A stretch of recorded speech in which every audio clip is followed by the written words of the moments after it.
Bizim müğənnimiz Asudə xanım. Həmişə müştərimizdir, bugün də yenə müştərimizdir. Özəl şəkildir, Nərgiz xanım. Gözəl əl işlərindən görürsünüz də dəyərli izləyicilərimiz. Çox gözəl, möhtəmdir. Nərgizin nə yaxşı varsa, ötürək səni. Əllərinə sağlıq, Allah sənə həmişə var eləsin. Həmişə var olasan sən. Teşekkürler canım gözüm. Bir avaz oku bizim için.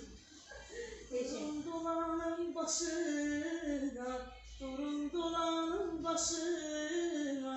Qaşı gözü qara ceyran, qaşı gözü qara ceyran.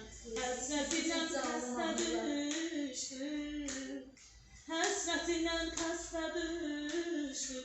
Eylə dərdə çara ceyran, eylə dərdə çara ceyran.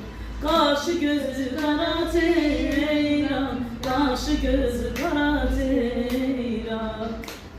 Ələskərəm avdan oluram, ələskərəm avdan oluram.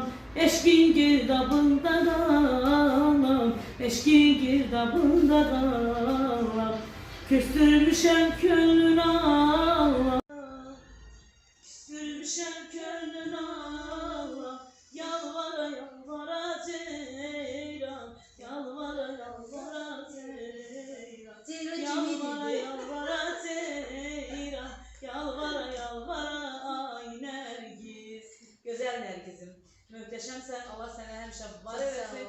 Çox sağ ol canım ürəyindən. Səsin var olsun həmişə. Həmişə də bu arada toylardan gəlsin səsin. Gözəl gözəl səsi Allah qüvvət versin. Sağ ol. Qızıl əllərin var olsun.